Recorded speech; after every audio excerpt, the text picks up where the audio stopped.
Right, so we've got two Commodore 64s to have a look at in this episode. There's this lovely bread bin, which I think has some broken case clips and a bit of a grotty case. But that's the second one. I thought I'd start off with this C64C because it's a bit more interesting, and Paul's made a note of here, all works until place square blocks on screen. And this one has an intact warranty sticker on it. So we're just going to punch straight through that. I will open it up first, and I'm not going to try and preserve the sticker because, well, no, I'm just not. Sorry. The warranty's gone. Let it go. Right.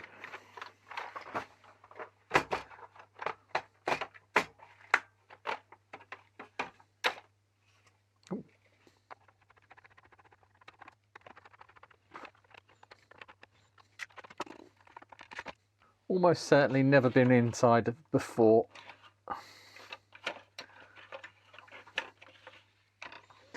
I've got a shortboard. I don't think I've ever repaired a shortboard. So this will be fun because I don't know my way around these at all.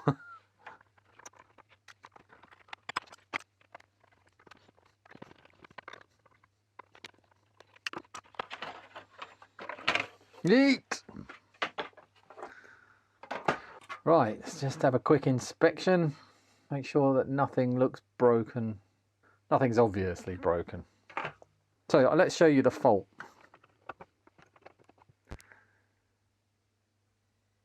So, no fault. It looks absolutely fine. If I put in something like this, Adrian's face shouldn't look like that.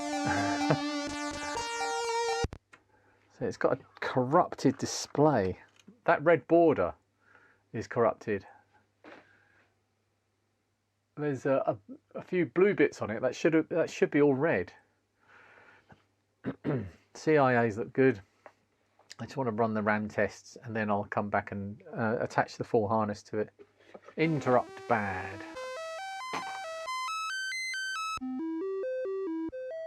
So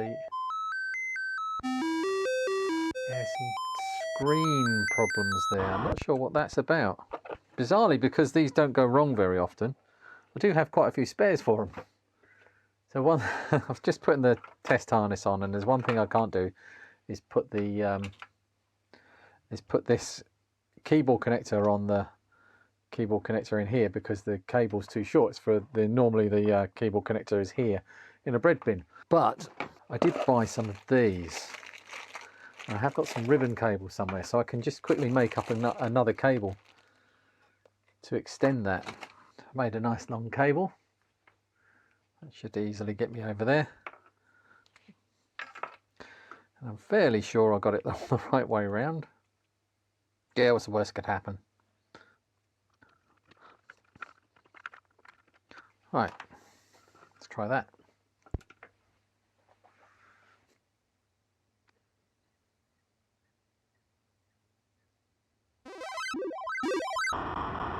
I've run the thermal camera over it and nothing is getting especially hot.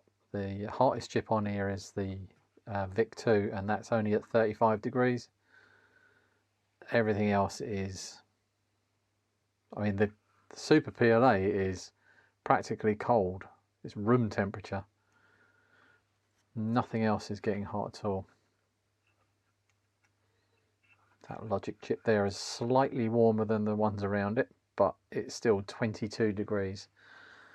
It's just a very cool running machine. They've really got it right with these ones. They're much more reliable. Yeah, I think what I'm going to do is come back to this one because this is something that's not obvious. The diagnostics aren't coming up with anything. Nothing's hot. It's not going to be a short repair pile video. This one is definitely more involved. And it could even be beyond me, so I could be here for a couple of hours trying to fix this. So I'm going to put this one back in its case for now, and I will come back to it. Let's have a look at the other bread bin, and we've got one more to look after that as a bonus if this ends up being a very short video. Here we go. We've got the last of the normal C64s. And this one, I've already taken the screws out. There's a horrible RF shield in it, so let's just get that out.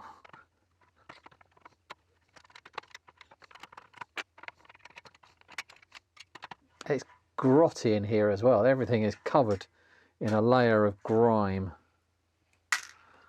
All over here, look at that. The RF shield has done one thing, is protect a little bit the chips from all the grime. But I don't know what they've used for thermal paste on here, on the SID and the VIC-2, but it looks like... Oh, actually, it's just thermal paste that's got this grime in it. Ugh.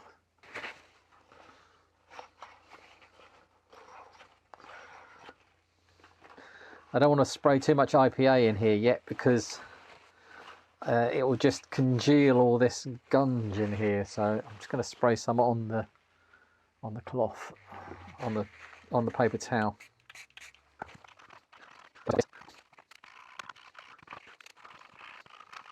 So we've got one ROM in a socket, the SID in a socket, and the VIC-2 and the 8701. And that's it. And everything else is just horrible. Even the fuse has got a layer of gunge on it. I've never seen anything like this one. It's horrible. Actually, let's have a quick look underneath. There's no work been done that I can see. Some of the solder joints have got stuff on them. None of it's good, but it's not going to stop me plugging it in. And let's see what we get. Oh, it's already switched on, and we've just got a corrupted display.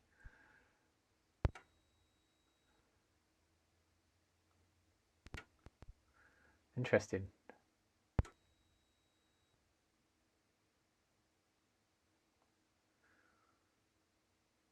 Oh, I'm glad we caught it that first time, because it's not switching on now. Let's see what DES test. Oh yeah, that's running, that's good.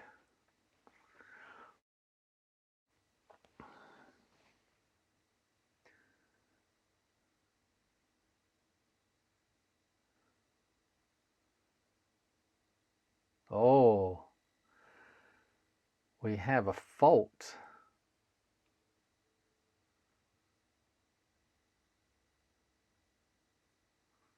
Yeah, that's going to be a PLA. Actually, I'm going to run the normal diagnostics as well.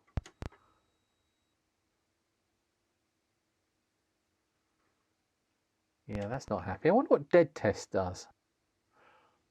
Oh, it is running. So this is a huge advantage of DES Test Max. So dead test, I'm not getting any useful information from that at all. This is a great test for DES Test Max.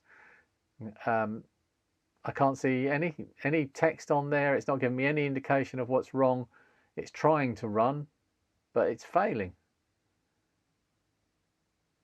So if I go back to DES Test Max, this is a good one, which runs. So which one is it? It fails on.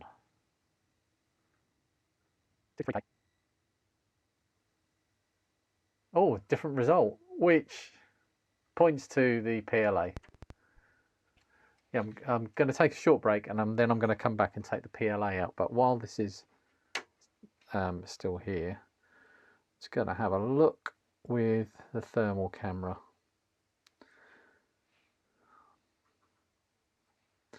U6, which is the color RAM, is slightly warm. CPU is a bit warm, but nothing unusual. Everything else looks okay. Right, yeah, I'm going to have to take a break now. It's lunchtime and I've got to feed family. So I'll come back to this and decide whether I'm going to take out the PLA or the CPU and see. Oh, I've just noticed something horrible.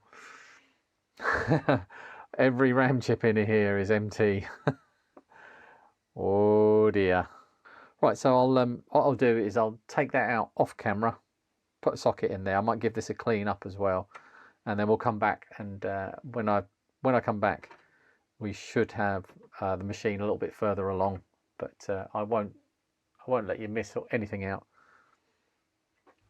Okay, it's been a little while, but I have made progress. In fact, I fixed it. So the first thing you might notice is that it's a slightly different color to what it was before. There's still a little bit of griminess in places because it was just this horrible. Do you know, it reminded me of like a bus depot or a London Underground kind of grime. It had been left in a place where it had accumulated this disgusting grime that really did make it just completely filthy. So I actually put it in the sink with some PCB cleaner, and I scrubbed it with a brush all over, front and back, and then rinsed it off with distilled water and then put it in the airing cupboard to dry for a couple of days after expelling all of the water that I could with compressed air. And it's come up pretty good. The next thing I did was to start investigating what the problem was. For you, it's only been for a few minutes, but for me, it's been over a week. And in the meantime, I went to the Retrofest at the Cambridge Computer Museum and had a fantastic time. Have a look at Reese's video. He's got a video coming soon where he goes through and shows a lot of stuff that's going on there, lots of the exhibition stuff and stuff in the museum as well. And it's a brilliant video. Yours truly makes a small but important cameo in that video. But yeah, I've also been to visit Reese in his workshop as well, in his studio. He doesn't have a workshop. He doesn't do any work. But I got to hand over one of the charity items to Darren, who won the Checkmate 1200 and the Crystal Amiga 500, and it was just a delight to meet him. And thank you, Darren, once again. We got to spend a few hours in Reese's company, getting a grand tour of his work, of his studio, and it was just a really lovely day. So anyway, back to the problem at hand. So what I did first was I looked at this in well, I went through the schematics and I looked at various pinouts for, you know, the memory, the CPU, the PLA, and I got the scope out and I scoped everything, and I couldn't find anything that was like a smoking gun. There's some signals that didn't look very good, but there was no single source of those signals. So it wasn't something that I could say, oh, that signal looks bad, it must be this chip here. So there was no, you know, no ROM select that was wrong. There weren't any address lines that were being held high or anything like that. It was a really difficult one. So I went about it in a different way, and I started to think of it logically, what is the most likely thing to be wrong. And there are 8 MT RAM chips on here. So I thought, well, there's a good chance that all of those are broken. So I popped one of them out and I put it in my memory tester, my little memory tester here, and it tested good. It wasn't the MT RAM. So I thought, well, what else could it be? It's the next logical thing, you know, obviously the PLA. Yeah, I think this is another PLA. The one that was in here was faulty, but that wasn't the actual fault. So it's not the PLA, and I took the SID out as well to just eliminate that. Then I tested this ROM, which was already socketed, and that one was okay. Although that was definitely not the problem because it wasn't in the board when the problem was manifesting. So then I took out these 2 ROMs one at a time and tested them in my testing board, and both of those are okay as well. So I just soldered them straight back in, and it was a toss-up between the ROMs and the CPU. The CIAs, I didn't think it was going to be the CIAs. It just didn't feel like a CIA problem because I was getting some results with diagnostics, as you saw with the Matt Desmond's Des Test Max. That was working to a certain extent, and it was even showing up in the normal diagnostics to a point. So I took the CPU out and put that into my test board, and broken. So it's the CPU. But I want to show you why it is broken and And a couple of things that are interesting about this as well.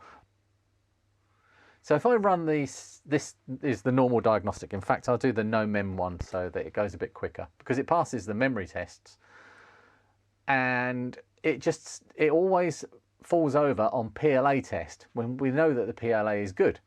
So we've got a bad CPU. So let's have a look on the scope at the only thing that I could find that was wrong with this. So on here, pin 38 is the read-write line. And on the scope, now this wasn't doing it. I thought this was the only thing. I can't find a single thing on this CPU that, yeah, it wasn't doing this before. This was just being held high with a really messy line. Don't tell me this has fixed itself. No, it hasn't fixed itself. It's still falling over on the PLA test. So it's a less than satisfactory result, because I couldn't identify the fault without taking chips out of the board and just swapping them. I've compared all the signals on this to a working CPU, and they all look good to me. There's very little that I can see that's wrong with it. Maybe it's just like an edge case thing, but just a slightly faulty CPU rather than something that's just going to melt in the socket. But by the by, it's fixed now, and so this one will go back into its case and get ready for being put through all of the final bits and pieces, keyboard tests and stuff like that, before I send all of these back to Paul. Speaking of Paul, Paul has sent me not one, but two more big boxes. I've got... I can't remember how many I've got. There are more Commodore 64s. There's another ZX Spectrum plus 3 128K here, which has got a new floppy drive sticker. There's a couple more rubber keys. Oh, one thing that's exciting about that plus 3 is it's actually faulty. It says on the label, no picture. That'll be the first plus 3 that I repair. So we've got all of that. But the other thing is, I've got another big box. I've got a Reese big box. This is Reese's big box of Famicom stuff. And look at that. That's a very special red, that is, isn't it? I've got all kinds of bits and pieces in here for about, I think it's 3 or 4 Famicoms. There are, wow, there might even be 5. It looks like, oh, is that on top? Yeah, no, there are 5 cases in there, at least top halves. Reese bought these off of a Japanese auction site some years ago, and in he stripped them all down to clean them all up and to fix them up and to sell them on eBay. And the story goes that he had a bad experience on eBay, and I think he lost heart. So he didn't really want to put them all back together. So they're all nicely separated out into individual parts, where he's got boxes of screws and different parts of each one. Yeah, so all of the this is full of all